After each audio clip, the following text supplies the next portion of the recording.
Viva Chile, viva Chile, a Chile quiero. Welcome back to Red Hot Chile. This is Dr. John Cobin, your host. This is a segment that's also going to be going up on YouTube.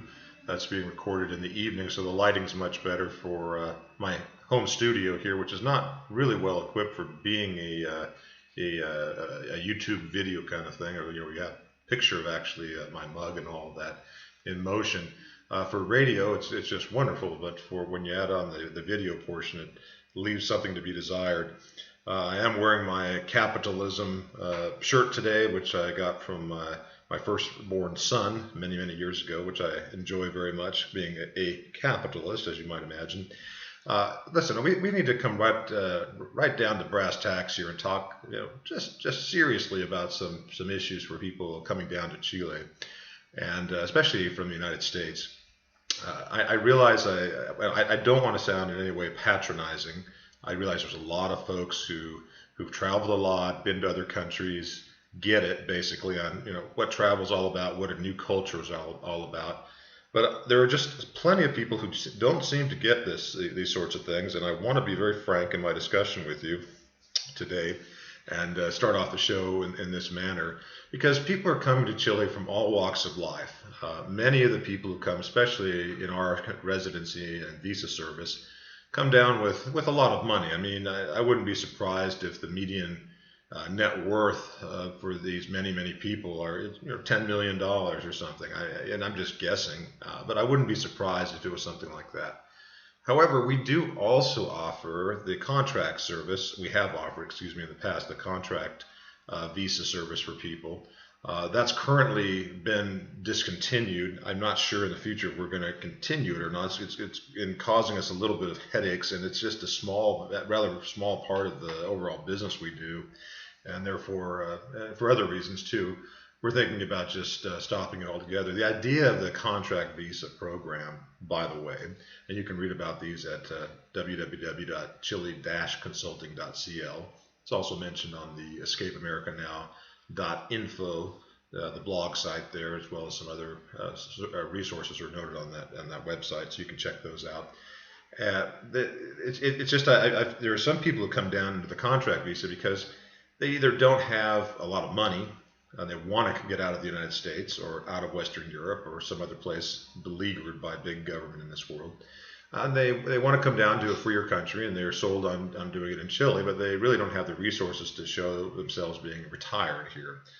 So the contract visa is a way that many people came down prior, at any rate, to get established here.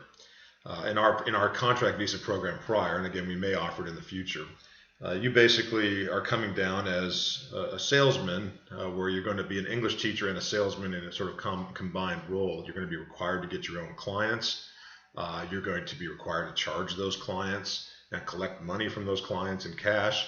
And you're going to deposit into our account the amount of money you want to get paid. And we pay it to you. We pay all your taxes for you. You have a legal contract. And you're operating much like a salesman would in the U.S. Who is getting a draw, or perhaps a researcher who's applied for a grant, and when the grant's approved, the money is in an account, put into account and funded, and the salary for that researcher is drawn off of it because he won the grant. You made the sales basically, made the sales pitch to the grant provider and won. It's that kind of philosophy, that kind of idea. It's a service we offer to clients. We make no money off of those kind of contracts. We are just trying to help people be able to get their foot in the door by providing the structure, which they don't have, to come down and start working as English teachers. And some might work in other professions that are related to English teaching, administering a firm or doing the sales part. That's fine too. But at any rate, the folks that come down without a lot of money quite often don't really have a lot of experience with international travel or culture. And I tend to find more problems with this group than I do with the other group of folks who tend to be fairly wealthy, are fairly wealthy, and have had a lot of international experience. And so I really want to comment specifically on them. And you could say, yeah, I know there are other people in our past contract visa program, especially because in Chile, if you don't have a college degree, they don't care if you're an internet millionaire. they're just going to look at you like, wow, this guy doesn't have a degree. He must be from the lower classes. And they're going to make it hard on you to get a visa sometimes. So we sometimes throw people that are rather wealthy in the contract visa program too, in the past at least. But at any rate, and they may have traveled, is the point. But by and large, the most troublesome people I seem to come across are people in the contract visa program. I'll just give you a couple examples. Somebody came down a while ago, and he didn't have enough money to survive. And I've said many times before, you need to come down here with the idea, if you can't speak Spanish, especially, being able to survive for 3 years while you learn Spanish if you need to try to get a job here, because people aren't going to hire you very easily, except for teaching English and possibly in a school, and maybe at a few other occasional jobs, ad hoc situations. You're not going to be able to get a job that easily here, and so 3 years you need to be able to survive on your own. And people just don't come down prepared sometimes. Well, and this one fellow actually called me up very, very upset, and actually really got on my case, which I thought was very inappropriate, because he wanted me to take a check that he had in the U.S., a personal check made payable to him in United States dollars, written in English, of course, and take it to my bank and cash it for him. Now, I don't know if that makes sense, or you can see the problems that might be associated with doing that. Banks in Chile we have dollar accounts, but by and large, people do not write checks in English. In fact, I don't think that ever happens here. People write checks in Spanish. Tellers and most people in the banking system read Spanish, not English, and they pay out amounts, especially out of peso accounts, obviously, in pesos, not in dollars.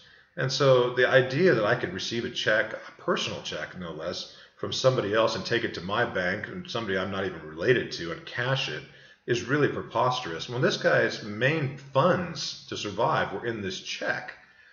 Why he did that and he came down here, I don't know. Folks, don't do that. Don't bring American documents or European, Western European or otherwise, documents here from banks like checks and expect to get cashed or things to work the same way as you're used to in your home country. It doesn't work that way here. So that's just one example, a glaring example that came to mind. There are some others who seem to be coming down too, and you make some comments like, well, I was really hoping when I got down here that Dr. Cobin, you'd get me a job. Listen, I am not an employment agency. I will help as much as possible anybody who's down there is in the visa program if I hear of something to help you get employment. That's very rare though, especially if you're only an English speaker. And to actually be counting on that is a great mistake. So don't come down here, even if you enroll in the visa program with us, and expect that you're going to be able to find a job, because it's just not going to happen. All right, welcome back to Red Hot Chili. Sorry for that abrupt break right before the end of this last segment. I'm trying to do too many things at once here with the YouTube video, and I'm afraid it just doesn't work out real well. I need to have a producer here really to handle all of these things at the same time. But anyway, the idea is to come down here and think you're going to get a job is not necessarily realistic. Now it may be that you can get a job teaching English. It's very possible. The wages are not great. Santiago is not a super cheap city to live in. It's a lot cheaper than Paris. It's a lot cheaper than Hong Kong, certainly than Singapore or Tokyo and many other places in the world. A lot cheaper than Brazilian big cities, but it's still not cheap. And so if you're going to knock down $15 an hour, you can't expect to be living in the best conditions necessarily. You're going to still have to spend a lot of your capital. You might say, well, that's really not fair in a sense. I want to be able to leave the U.S. and I don't have the resources to do it. Well, that may well be true, but that doesn't change the fact when you come here that you may not be able to make it. I mean, you may be in God's providence stuck in the United States, England, Germany, wherever it may be, and are just going to die there in a FEMA camp for all I know. And I hate to be frank about this. It may not be your first choice to do that, but you don't have the resources to move to a new country. Let's be frank, folks. You're not going to be able to survive here very well, especially if you're not very ambitious about starting businesses and things like that, and you need somebody to employ you. Now, if you can come down to Chile and you've got a lot of forte and starting businesses and you do well with as an entrepreneur, I think you've got a wealth of opportunities here, even without the language skills, because you can still find something you can do initially. And there are plenty of things to do in Chile, just waiting to happen. That is certainly the case. But if you're not somebody who can go out and really start something, you need somebody to give you a paycheck. You've got to really reconsider whether this is a good move. And I'm just trying to be real frank with you. I'd love to have you here as a libertarian, and if as a person who's going to promote freedom and be able to enjoy the kind of lifestyle we have here in Chile. But you have to be reasonable about this. You're used to perhaps living in your home country, speaking your own language, especially typical for Americans who are only speaking English and think that the rest of the world basically operates like the United States. It doesn't. If you go to Western Europe and you're American, you can fit in pretty well because most things do function very similarly. But the further you get away from those two areas of the world, the more you see that they don't really function that well. Well, I mean, there are exceptions, like Hong Kong certainly is the same, very similar, I should say. But Chile is not. And you're going to come here and be blown away by a number of things, the number of way things are done, and the attitudes people have. The lying and the stealing, the petty theft, things like that really get annoying, especially when you're looking for a job.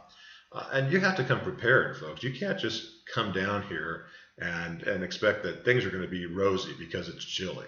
Chile is not a perfect place. No place in the world is. And you can have a good start here, but you can't be guaranteed one. And you especially can't just expect to come down here and sit on your hands and not really hit the bricks running and just break down all the doors that are necessary to get a job or something, or start doing something. And make yourself able to live here and expect any success. It's just not going to come. It doesn't happen automatically as soon as you walk into a place like Chile. Chile, furthermore, is a more free market country. We don't have a massive welfare state here. The fact is, the entitlement mentality does not exist here. People when they don't have a job, they're unemployed. They just don't eat. They don't work. They don't have anything. So they've got to continue to get some kind of job, and that's why there's a wide range of salaries. Some salaries are rather pathetic in the country for people that can't do anything else. There are certainly public health benefits that one can get on a welfare basis. They're not very great things at all, but I would call that welfare, although it's not entitlement because it's not even great care. I guess it's entitlement to something, I guess. But if you don't mind being crammed in a hot room with 6 other beds and very poor, medical students, working on you, I guess you can call that good care. I'm obviously not very pleased with the Chilean public health system here, as many people aren't. Private system is absolutely fantastic. But if you want to be involved with the private system, you got to be able to pay the premium. I mean, that's what happens in the free market. You got to be able to pay for it. And so when you're down here, you're going to have low taxes, but you also got to have the ability to pay for stuff. And coming down without really thinking about this is sometimes been real fatal for people. I mean, I actually had this week, there's a couple folks they just got disappointed. They're going to go back. They just thought it was going to be rosy here and jobs would fall down out of the sky and they'd be fine. This is ridiculous. If you're going to come here, think about it as you're being a pioneer. You're being an immigrant, just like your great-grandparents came or your grandparents came from Europe and started out poor and did whatever it took to learn the language and make a better life for themselves. If you come here with that attitude and you're going to do anything and get off your duff and work hard, I think you can really succeed here. It'll take a long time and you're going to be poor perhaps and more than you've ever been in your life for a while, but in the long run you're going to do very well. But until you have that attitude, as a person coming down here without resources, you're going to have real trouble and you're going to end up going back. The other thing is, don't discount how difficult it is to learn Spanish. I mean, don't think, Dr. Cobin says it takes 3 years even to get to the minimal conversant level to be able to get employed and have a social life and so forth. But I'll do it faster. I mean, I've had so many people come down. No, I'm going to do it in 8 months. You took that long, but you're not as good at languages as me. I'm naturally gifted. I've heard all this stuff, and I just watch. I really wish them well, and I hope they can do it. I hope in 8 months they can become fluent. I had a guy come down last year, I guess in July, and he was saying, "Oh yeah, when I went to France when I was younger, I learned French in 30 days." Oh, yeah, really? I don't know. And he says, "Yeah, I was even translating." I'm thinking, okay, And anyway, he gets here. It's been 8, 9 months now since he first started kind of thinking about coming, and maybe 6, 7 months since he's really been here and involved. And his Spanish is horrible. He doesn't understand much. He can't speak it well at all. And no surprise, it's not a criticism of him. It just takes a long time. I know, I've been there. I've seen many people try to do it. You're going to have 3 years without understanding and communicating well. 2 years, you probably won't understand anything to speak of, other than very short phrases. You will not be conversant in Spanish in 2 years. And you will not be in 3 years doing very well. It will take you more than 3 years to become much better. What I on the Cobin scale put a 6 or better. 5 is the minimum you need to be fluent. Once you're 6, you're pretty comfortable, and 7 certainly much more comfortable. Can do just about anything at that point. But that may take 5, 6, 7 years to get to level 7. It's just not that fast, folks. For adults, for kids, it's different, obviously, but not for adults. So when you come down here and you have these preconceived notions about your own great abilities because you're so smart or so able and gifted with languages, you're just cutting your feet out from underneath you, because you are really going to suffer a great shock when you get here. Chilean Spanish is very difficult. It's much more difficult than the great majority of Spanish dialects in South America. It's just not going to be fast. So coming down here with that sort of delusion, or believing all this nonsense like Rosetta Stone and Pimsleur and ridiculous programs in the U.S. about becoming fluent in a month or 10 days or whatever. I mean, if you really buy into that stuff, you're just deceiving yourself. And when you come here, it's not going to help you. So believe me, if you come here and you're not prepared for what the realities are of the culture, the realities are of the job market, the realities are of the Spanish language, and all the other things I've mentioned, you will be very disappointed. And I'd suggest that you take what I'm telling you right now as a fatherly advice. I hope I'm not sounding too patronizing here, because I know a lot of you already get this. But think about it hard before you come. And if you don't think you can cope with it, if you don't have the resources, then just don't come. It's not going to do you any good to die in Chile poor. Well, maybe it will. I shouldn't say this. Maybe libertarians can do what they wish. If you'd rather come in Chile and die poor and frustrated trying like this, and because you can't really get going on a job or whatever, then do so. I mean, it's better than being radiated to death or put into a FEMA camp or whatever else they're going to do to you in the United States or Western Europe, I guess. It's a hard call, but don't come here expecting this to be a panacea for all your problems, folks.